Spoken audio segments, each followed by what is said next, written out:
proposal to bring in cabinet secretaries in this house. What does that therefore mean? That the work of oversight committees are going to be dead. Because what will be the role of PSC? What will be the role of PIC if those cabinet secretaries can personally present themselves before this House, Honorable Speaker? And this is an elaborate process of killing the role of the opposition. You do understand that when you talk about PIC, when you talk about PSC, and all the oversight committees, it is only the opposition that occupy and dominate these committees, Honorable Speaker. And by so killing these oversight committees, you inevitably kill the opposition. So on this other hand, we are being conned to get into this trap so that we can allow ministers to come here, killing the oversight roles, but at the same time we are told, by the way, we also need the role of official opposition leader in the House. I mean, I think we are smarter than that, Honorable Speaker, to be brought into this conundrum. Honorable Speaker, this is something that will go before the Republic, and Kenyans will have to voice their concerns on this matter. I do not know how prepared Kenyans are to increase 100 female gender into this House, 100 of them, and how that feeds into the national budget at a time when the country is suffering and not less than a cabinet secretary in charge of Treasury has come out to say this country is broke. And you are also saying at the same time that let us bring in 100 more women into the National Assembly. Honorable Speaker, in order to cure this, because again, it is important that this House is balanced, why can't we compel political parties that during their nomination processes have equal number of women as those of men inside this House, so that at the end of the day, we do not lump up more additional budgets into the House, but only cure the number of women to be brought into this House by way of political parties, Honorable Speaker. And by that, we are going to adhere to the law, and we are going to sidestep this idea of pumping in additional 10 billion shillings into the budget of this National Assembly or of the Senate, Honorable Speaker. And with that, I thank you for the opportunity. Thank you very much. The Honorable David Gikaria, the person under whose charge our environment is protected. Thank you. Thank you, Honorable Speaker, and my good friend, Honorable Kaluma. First of all, Honorable Speaker, I rise to support this motion. And Honorable Speaker, when you're giving your remarks or you're giving your contributions, Honorable Speaker, I really followed keenly. And to some extent, you did convince me on one of the aspects as to what you alluded to, the fact that we need to look at these things critically so that, again, it doesn't land in the courts. And, again, it is thrown out just because of few legal technicalities. Honorable Speaker, the other thing that I agree with you is that you did say that we look, this is only the President is inviting us to give our views on what he thinks. And it's not a bill, it's just a request by the President. Look at this. And of course, our President is a gentleman. He's not Mr. Know-it-all. He will pick a few things from you, he'll pick a few things from me, the next he'll pick a few from Beatrice and others. And he will say yes to the fact that if we are actually true in a presidential system, then how do you bring in opposition in Parliament? And this is something that the President is going to look critically into those things and be able to make a decision by the time now when it comes to the actual legislation. The last thing that I also agree with you, Honorable Speaker, is that we should look at this thing devoid of politics. Let us avoid politics when you are discussing this so that you can be able, because sometimes we play to the gallery, we forget about what this House is meant to do. And I totally agree with you that, Honorable Speaker, we need to look at this request devoid of politics, so that we can be able to give our best. Did this president mean well when he made this request and through a memorandum? And I would say yes. He meant well for this country. He has seen what is ailing this country. It doesn't matter. He has just given us a proposal. It is for us now to improve on what he has given us so that we can be able to achieve what he intends to bring to this country. Thirdly,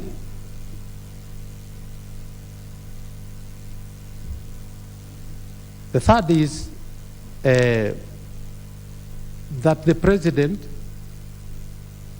himself has checked and seen what is ailing this country, and he wants to bring those changes so that we can be able to. But the first thing that, Honorable Speaker, I want to address is, and it has been said here by different speakers, as to whether we need to have a referendum. Honorable Speaker, and I've learned a lot from you, from Honorable Otiende and others, is that, Honorable Speaker, if you look at Article 255, Article 255 gives us the amendment of this Constitution.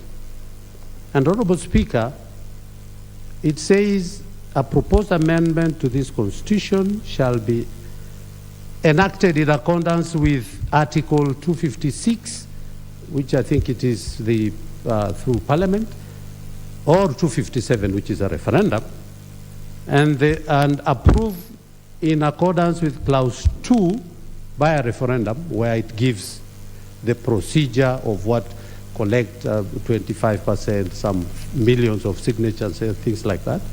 If the amendment relates in any of the following mandates. And Honorable Speaker, this is where we really need to look at as members of Parliament, so that we also look at, and we also, even as we are talking, Honorable Speaker, this country has become a country of politics almost every other day. That we have just finished, again now we need to be, so that again we try to see, do we go the parliamentary way, so that we avoid the whole of politics that comes with that in a referendum. Honorable Speaker, one of the issues that has to go for a referendum is that if it touches on the supremacy of this Constitution, and that is under 255(1)(a). 2, the territories, of course. I'm going to look at C, the sovereignty of the people.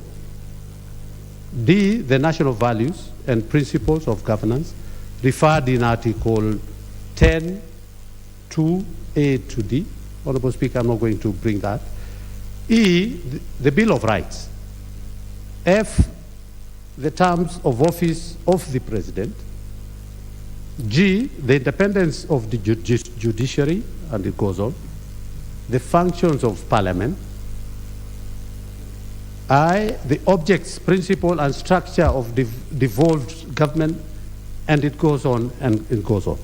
Honorable Speaker, it is important for us to look at if this proposed will need to go to a referendum, or we need to address and do the amendments here. And those are the critical issues that we need to look at. Secondly, Article, of course, 255(2) gives the process of how a referendum should be undertaken. Secondly, Honorable Speaker, what we need to ask ourselves is that as the President is doing this, we go back to the Constitution again, Honorable Speaker, and we look at the authority of the President. That is enshrined in this Constitution. We look at also the functions of the President. And lastly, Honorable Speaker, we look at the decisions of the President. Again, these are going to inform us as we look at what the President has proposed, and whether he is, he's legislating, or whether it is also a requirement by law that he can be able to do what he has just done. And Honorable Speaker, if we look at Article 131, Honorable Speaker, Article 131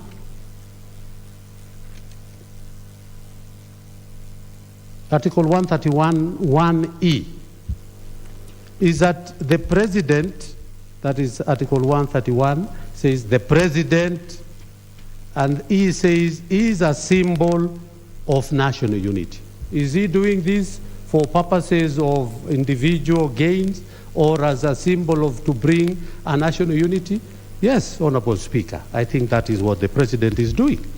If we look at the same Article 131(2)(c), Honorable Speaker, it says that the president shall promote and enhance the unity of this nation.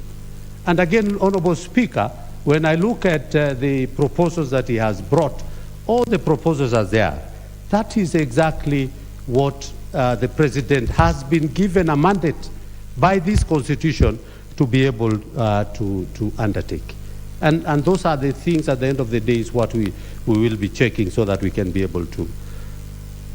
Secondly, Honorable Speaker, is Article 132, and those are the functions of the president. And what is this, the function of the president? Under Article 132(1)(c), the president shall, and it says once in a year. Let me go to the particular one where I want to refer, is Article 132(1)(c) subclause 1, or Roman 1, sorry. And it says once a year, the president report in an address to the nation on all the measures taken and the progress achieved in realization of the national values referred to article. And that is also a function that, and has the president done that, Honorable Speaker? Yes, that is what has been done, Honorable Speaker. If you look at Article 132(2)(b), and it says the president shall nominate and with the approval of the National Assembly appoint any and dismiss. Article 132(2)(b) is the Attorney General in accordance with Article 152. And what is the Attorney General's function? Is to advise, is a legal advisor to government and the president. And I doubt whether the Attorney General has not done his part to be able to give the president that aspect of legislation. And lastly, Honorable Speaker, is 132(4), where it says, Honorable Speaker,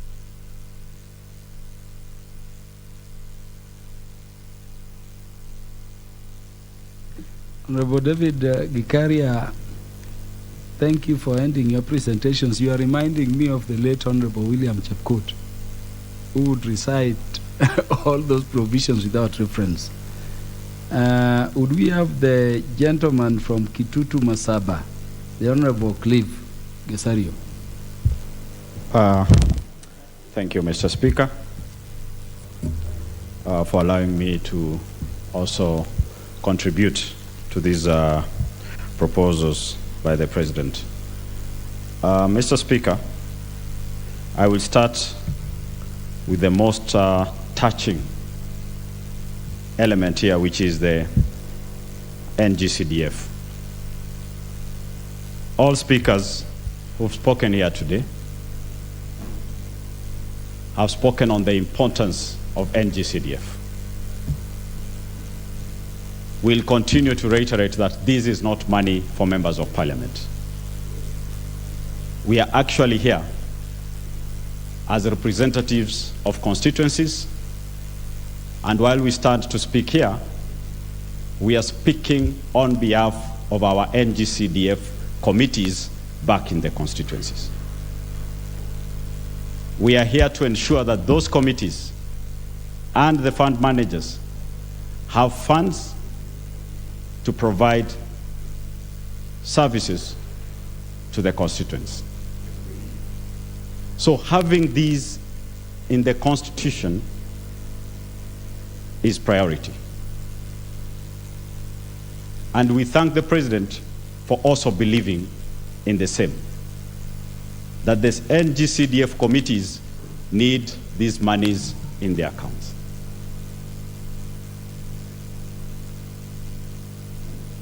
the government or Treasury did promise to be releasing 2 billion weekly. That was in December. Actually, it was in November. To date, only 10 billion has been released. The financial year is coming to a close. We should stand firm as a house for the sake of our constituents. For the Senate oversight, we've been having the new constitution in force for the last 10 years. I would just like to ask whether this is a new role or it has been there for the last 10 years for the senators, for us to decide on how to frame it. Because if you are going to say it's an oversight, the question will be, haven't senators been oversighting the counties or not? The NGAF goes without saying. It plays a key role. CDF, NGCDF alone cannot touch everyone. There are some elements, key elements, that it leaves. The vulnerables, the women, and the young girls. Matters that are close to our women. We need to let them be handled by the women. So as we ensure the NGCDF is in the Constitution, GAF cannot be left behind.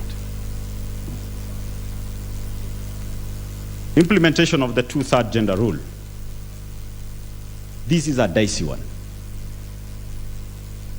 We have daughters, we are husbands, we know the importance of having women in leadership and in all positions to help shape this country. But how we reach there, we need to be extremely careful. We need our girls also to grow up knowing that they can be competitive. I would like to look at it differently, maybe.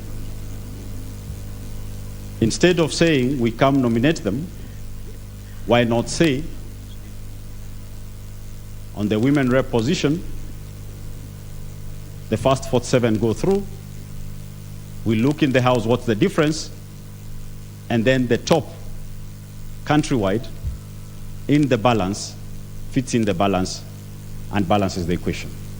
That way, our girls will grow up knowing that it's not easy and they are competitive. Academically, currently in schools, girls are almost outshining the boys. Let's not make it any difference out here.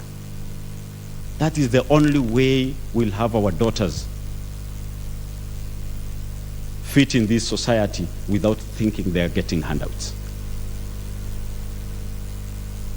The position of leader of opposition, as many have said, we are a presidential system. We have to make our choices. Either hybrid, let even those contesting for presidency contest for parliament. When the one who wins then can resign, and the one who loses takes his official role as the leader of opposition in the House. As we sit here, I've listened to leader of majority, sometimes making jokes about this side.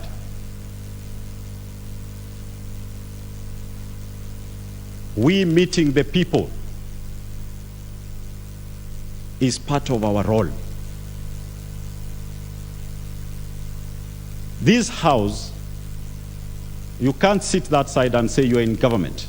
No, you're in parliament. All legislators are here to play their roles. Representation, legislation, and oversight. Our leader of majority, Kimani Ichung'wah, should actually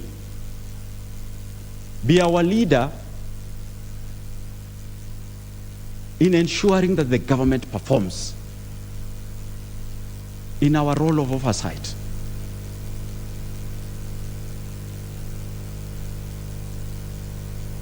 There is no responsibility of him coming here to defend the executive. He should ensure that the executive delivers on the mandate. He actually should not even be called leader of majority. He should be called the leader of the House. But the moment we start here and we are throwing rocks back and forth, that as we are meeting the people out there, then we'll say it's the way we would like to choose it. We can meet the people in the market. We can also arrange prayer meetings. They are all meetings meeting the people. The agenda is the same. So, the leader of official opposition in the current setting of the Constitution has no place. And there's no way we are going to sneak it in. Parliament oversight on executive, as one speaker said here, it will be a tragedy that one day the government wins, the president wins, has a minority in the House, and then we've said his ministers to be brought here. He will need a lot of oxygen out there to resuscitate them. They will literally be lynched. That is the role of committees, and we need to leave it there. Unless we say we want to do away with committees, we have no business having cabinet secretaries here. The committees are powerful enough, they are representative enough to represent this House. With the numbers in this House, you will never have enough time to even interrogate a minister. So the best way is let the ministers be dealt with at our departmental levels. There are no shortcuts. If these are to come into the floor of the House, let them come as separate bills. So that if either falls on the way, let it fall by itself. Otherwise, we risk, if we bring all this together, NGCDF will be on its deathbed. Something we as parliamentarians should not agree to, that we should not allow. Thank you, Mr. Speaker. Thank you. Is Honorable Joseph Emate, MP for Turkana Central, in the House? Not there. Give me Honorable Dido Raso, the Vice Chair of the Committee on Administration and Internal Affairs.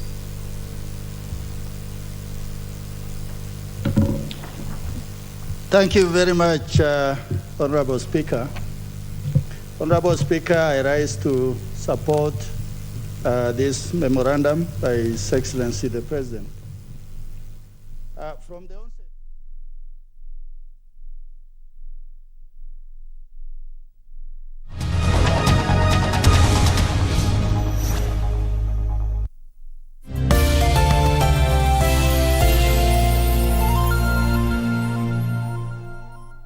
kupata mtumaini Mungu kama sikiza tuni yako, bonyeza *811 *815 #. Mtumaini Mwenyezi Mungu kwa moyo wako wote.